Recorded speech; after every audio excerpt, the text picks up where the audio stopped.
and welcome back to my YouTube channel.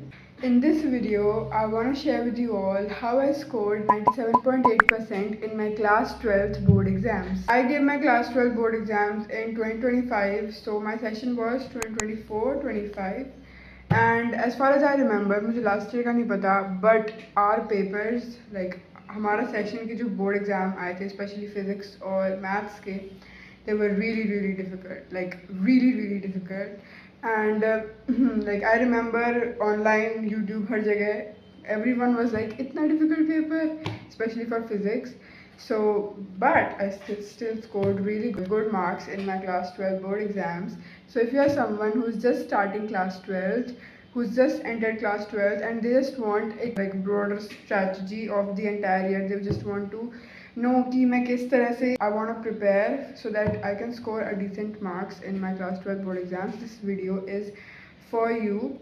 Without any further delay, let's get started. So I was a JEE aspirant, so I will tell things जो कि हल्का सा JEE perspective भी होगा बीच में. But if you are someone who is not preparing for any competitive exam, you can still listen to this video because the things that I will say is like generic. I will keep JEE and boards different and not the same. So yeah. So now let's get started. Actually, first thing that you need to do is find your teachers. No matter where, if you're going for an offline tuition, coaching, offline coaching, online YouTube or any batch, just find your teachers. The starting of this session and you have a lot of time now. So if you are someone who has studied 11th very good, like you know कि हाँ मुझे physics teacher से समझ में आती है, chemistry से, physical chemistry, organic, inorganic, आपको you know just everything कि मुझे ये सब teachers understand, like वो समझ में आता है मुझे उनका, then it's good for you, like just stick to those teachers. But if you're someone like me जिसको 11th में बिल्कुल थोड़ा सा गड़बड़ सा था मामला, so I just want you to invest some time कि आप टीचर्स, अगर आपको ऑनलाइन कंफर्टेबल है या offline comfortable according to you, just find your teachers. If like I studied online, so मुझे ऑनलाइन का पता है दैट यूट्यूब पे देयर आर मल्टीपल टीचर्स और बेसिकली वही टीचर्स होते हैं जो पेड बैचेस में भी होते हैं in any platform. I was studying through PW.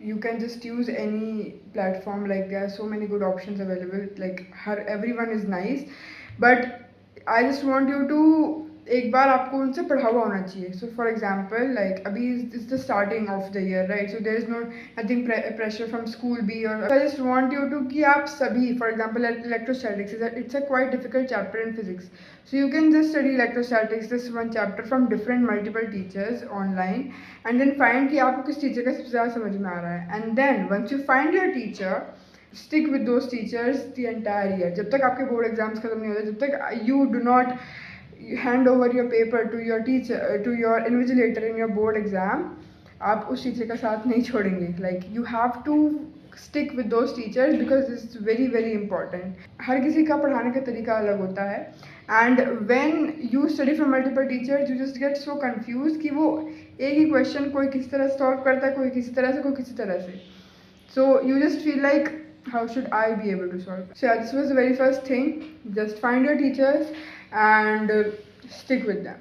It creates confusion if you switch teachers in between. Okay, now second thing, we have the entire year, right? So we have to focus on concept clarity. Like क्योंकि आजकल जो questions आ रहे हैं they are very concept based, right? तो मतलब अब पुराने questions की तरह नहीं आते कि डायरेक्ट आपको क्वेश्चन दे दिया and you just have to solve it. अब बहुत ज़्यादा डीपर वो केस बेस्ड वगैरह भी आते हैं. So you just need to have conceptual clarity. बिल्कुल आपको JEE लेवल तक का या एडवांस लेवल का पढ़ने की ज़रूरत नहीं है, पर बोर्ड में भी आप NCERT को भी ढंग से डिटेल में पढ़ेंगे तो यू विल रियलाइज़ कि हाँ इसमें बहुत सारी डिटेल है. 11th-12th में आप NCERT को डायरेक्टली नहीं पढ़ सकते because it's just so confusing.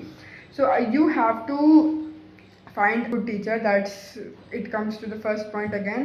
But हाँ आपको concept clarity करना बहुत ज़रूरी है, otherwise you won't be able to score good marks no matter how much time it takes, because अभी आपके पास time है, because it's just April, like अभी गर्मियों की छुट्टियाँ पड़ेंगी, so it's going to be very beneficial. Now third thing is, so if you're someone who's preparing for JEE, in the start you don't need to go anywhere else, like अगर आपने अपने आप को किसी कोचिंग में enrol किया हुआ है, कोई ऑनलाइन बैच में एनरोल किया हुआ है, आपको किसी और बैच को लेने की ज़रूरत नहीं है, बिकॉज व्हेन यू स्टडी आपका जेई का उसमें बोर्ड का कवर हो जाता है. You don't need to study anything else. This was what I was telling my parents in the start. My parents were really very stressed about कि boards में कैसे होगा. So I was like, just relax. ये जो पढ़ा रहे हैं, like मेरे बैच में जो पढ़ा रहे हैं, this is sufficient for boards. Like understand, like जो बैच में आपको पढ़ाया जाता है, आपको बस बोर्ड्स में हाँ कुछ चीज़ें होती हैं जो आपको एंड में ध्यान देनी होती है, इस पर मैं बाद में आऊँगी. ओके नाउ, अब if you want as boards, अब for example we have just 2 months left, और लाइक स्टार्टिंग में भी there are some key point that you need to remember. आपके बैक इन द हेड चलता रहना चाहिए कि हाँ आपको बोर्ड्स का भी पढ़ना है, आपको बोर्ड्स की भी तैयारी करनी है. सो NCERT read is very important, especially of theoretical chapters, for example organic chemistry, inorganic chemistry. ठीक है, फिजिक्स में जो थ्योरेटिकल चैप्टर्स होते हैं, फॉर एग्जांपल हमारे इलेक्ट्रोमैग्नेटिक वेव्स वाला चैप्टर, सेमीकंडक्टर्स वाले जो चैप्टर हैं, इन सब में बोर्ड में एग्ज़ाम में आता है. इसमें जैसे हमारे उसमें EM वेव्स में वो यूजेस वगैरह, रेडियो वेव्स और इंफ्रारेड वेव्स, इनके यूजेस वगैरह जो होते हैं, ये सब चीज़ें आती हैं. So I am not telling you to read the entire NCERT of physics, but जो भी थ्योरेटिकल चैप्टर्स हैं वो फिजिक्स और केमिस्ट्री के, you have to read NCERT and solve every question of NCERT, whether it solve example which back exercise question. I know they are बहुत boring लगता है उनको सॉल्व करना, बिकॉज एक ही तरह के क्वेश्चन होते हैं, स्पेशली केमिस्ट्री में वो IUPAC वगैरह वाले, बट दे आर मतलब उसमें से डायरेक्ट क्वेश्चन उठ करके आते हैं एग्जाम में. So if you actually solve them, it really helps बहुत ज़्यादा. Okay, solve PYQs. I think I would not suggest कि आप अभी से स्टार्टिंग से PYQ सॉल्व करना शुरू कर दो. That's not I don't think that's logical. So आपके पास जब वो एंडिंग वाला टाइम बचता है, when you are revising your concept, कि अगर आपको रिविजन करना है, जब सैम्पल पेपर्स लगा रहे हो, फॉर एग्जाम्पल आप सिर्फ बोर्ड्स की तैयारी कर रहे हो पर्टिकुलरली, कि आपको now I am starting to prepare for boards, तब आप PYQs लगाना स्टार्ट करो, ताकि आपको पता चले दैट किस तरह का लेवल क्वेश्चन का आता है. If you are preparing for JEE, if you are just preparing for boards, तो आपको PYQs आप हर चैप्टर के साथ साथ लगा सकते हो. That's not a big deal, specially last 3-4 years की, because I think last 3-4 years में ज़्यादा पैटर्न चेंज हुआ है. उससे पहले के क्वेश्चन थोड़े ईजी आते थे, like according to me. So I think ये लास्ट 4 ईयर्स के तो PYQs ज़रूर लगाने, बिकॉज इसमें न्यू पैटर्न के क्वेश्चन हैं. नाउ एट द एंड आपको सैम्पल पेपर ज़रूर सॉल्व करने हैं. I use Oswaal, of course it's not sponsored anything, it's just my second video. So मैंने ओसवाल के सॉल्व किए थे सब्जेक्ट. मैंने कम से कम एटलीस्ट मिनिमम 5 सैम्पल पेपर्स मैंने हर सब्जेक्ट के मैंने लगाए थे. And it's very important to solve sample papers, because you get to know about time management. आपको अपनी गलती पता चलती है. एंड सब्जेक्ट्स लाइक इंग्लिश, मेरे पास CS था, मेरे पास म्यूज़िक था, you should not ignore them. I mean ignore them in the start if you are someone preparing for competitive exam. Start में इग्नोर कर दो. Like I remember I scored, like जनवरी में मेरे प्री बोर्ड्स थे, and I scored 15 out of 30 in music. So like मैं music भी नहीं पढ़ रही थी, लाइक सो मेरा इतना बुरा हाल था. But in the and I scored 100 in CS, 100 in music, 100 in English. So these are subjects जो कि आपको एकदम ग्रोथ आ जाएगी आपके परसेंटेज में, if आपने इनको एटलीस्ट वो एग्ज़ाम के टाइम पे अच्छे से पढ़ लिया तो. सो इनके भी सैम्पल पेपर्स लगाना बहुत इंपॉर्टेंट है. म्यूज़िक का सैम्पल पेपर लगाने की जरूरत नहीं है, बट लाइक इन सब्जेक्ट्स के. बट CS का इंपॉर्टेंट है, इंग्लिश का इंपॉर्टेंट है, बिकॉज इंग्लिश बहुत लेंदी होता है. तो sample papers are very important. Almost हर सब्जेक्ट के sample papers you have to solve them timer के साथ 3 hours. ओके, अब the very most important, do not confuse yourself with multiple resources, multiple books, multiple teachers.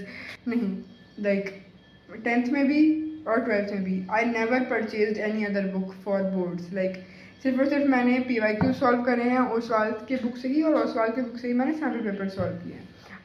You just need to have a thorough revision of NCERT for boards. That's it. आपको कोई अलग fancy heavy books लेने की ज़रूरत नहीं है. मैंने heavy और फैंसी बुक्स जेई के लिए भी इतनी साइड ली, but now they are just sitting in my अलमीरा. Like I didn't study them. Like इतनी मोटी books, you just don't want to study them. Okay, so अभी वो वाला पार्ट छोड़ते हैं. बट या अगर आप कोई बुक ले भी रहे हो तो जस्ट एक बुक लो, एंड उसको पूरे साल ख़त्म करो. Like just stick, do not create confusion with multiple resources, that's the main point. Okay, now the very next point is try to study relevant. Do not solve a very tough JEE advanced level के questions, especially when you are studying for boards. And के time पे या starting के time पे, like अगर आप JEE advance की preparation कर रहे हो दैन तो कोई दिक्कत ही नहीं है.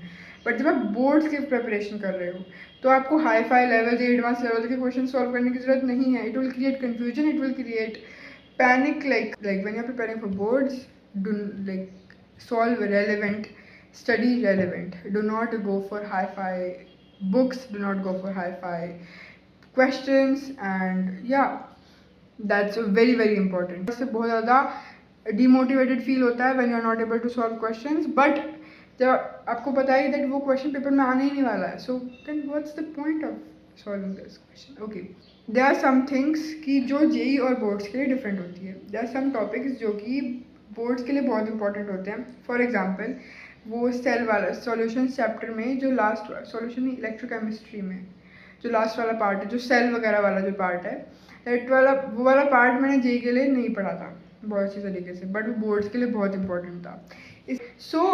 कुछ टॉपिक्स होते हैं जो कि स्पेशली बोर्ड्स के लिए ओरिएंटेड होते हैं. सो ट्राई करो जब आप बोर्ड्स के लिए प्रिपेयर कर रहे हो, उन टॉपिक्स को या तो आप जब पढ़ रहे हो तो उनके लिए मार्क कर दो कि that these are important for boards. जब मैं रिवाइज करूँगी बोर्ड्स के लिए तो मैं इनकी डेरिवेशंस, इनके फॉर्मूलेज, इनके क्वेश्चंस को अच्छी तरीके से सॉल्व करने पड़ेंगे मुझे.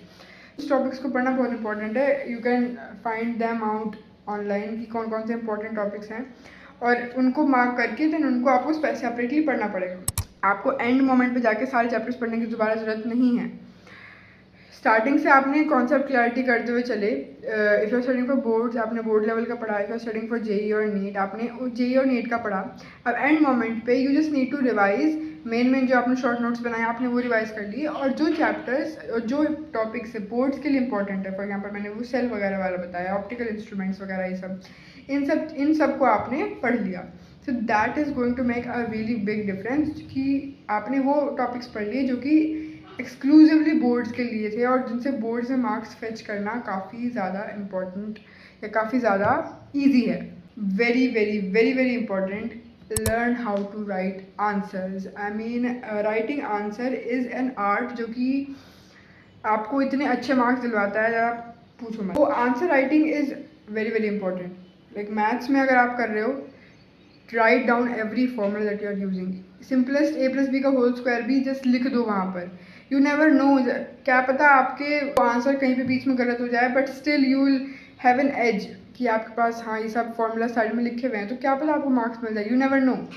सिमिलरली केमिस्ट्री में जो भी इंपॉर्टेंट कीवर्ड्स होते हैं, फॉर एग्जांपल रेजोनेंस है या फिर fully filled d orbitals and everything, ये सबको लिखो and try to underline those keywords. Answer को बॉक्स में बंद करना.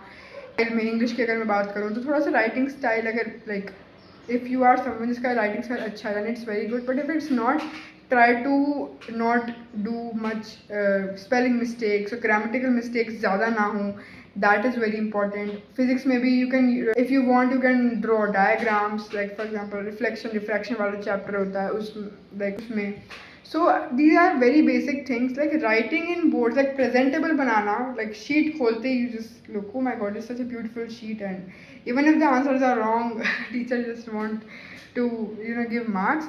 It's not about handwriting, it's about how you write it, how you present it. Like her bar margins draw करना, side में अगर आप चाहो तो मार्जिन ड्रॉ कर सकते हो. रफ पेज के लिए अलग, एंड देन उसको काट देना बाद में ताकि वो डिफ्रेंशिएट हो जाए कि या this is rough work and this is fair. So these things are very very important, crucial for gaining marks. Now if the very very very very important चीज़ जो मैं आप बोलना चाहूँगी for every aspirant out there, whether they are preparing for JEE or NEET, if you are preparing for these big competitive exams, do not be overconfident and do not skip boards at all. Because I have listened to like in my circle they are not, but I have listened that there are students जो कि boards में score नहीं कर पाते हैं despite being scoring really well in these competitive exams, like focused on cracking these competitive exams. So of course be focused and I hope you can do it. Like I wish you well, but boards को बिल्कुल भी ऐसे मत करो कि neglect. आप important topics PYQs और ये सब सॉल्व करके जा रहे हो ताकि at least you will be able to get 75% because it's not difficult to score 75% in boards if you are using the right strategy. So yeah, that was it for today's video. I hope it was not much long. I'll try to keep it very short and precise while editing this. Board exams थोड़े से tough आ रहे हैं आजकल, I'll agree. अब वैसा नहीं रहा कि बोर्ड्स तो ईजी होते हैं, हो जाते हैं, नहीं, टफ आते हैं. So you have to prepare accordingly, but I hope this video might be helpful for you. I hope I'll see you soon in the very next video. Thank you so much and like and subscribe and thank you. Bye bye. एक बहुत important बात बताना भूल गई मैं. Even if you are scoring less marks in your school exams, आपके school में जो भी UT होते हैं या फिर जो भी टेस्ट्स होते हैं, हाफ ईयरली, प्री बोर्ड्स, इन मार्क्स से बिल्कुल अपने आप को जज मत करो and do not get demotivated by these marks. Like I remember मेरे जैन में जो प्री बोर्ड हुआ था, I was literally scoring 40-50 out of 17 physics and chemistry, और मैथ्स में तो शायद 30 की लाइन में. सो बहुत बुरे मार्क्स आ रहे थे मेरे प्री बोर्ड्स और स्कूल के टाइम पे, because at that time I was not studying for boards. Even if I studying for boards, do not panic and do not get demotivated जो कि स्कूल के मार्क्स होते हैं, बिकॉज स्कूल वाले जानबूझकर टफ पेपर सेट करते हैं and tough checking करते हैं सो दैट आप पढ़ो.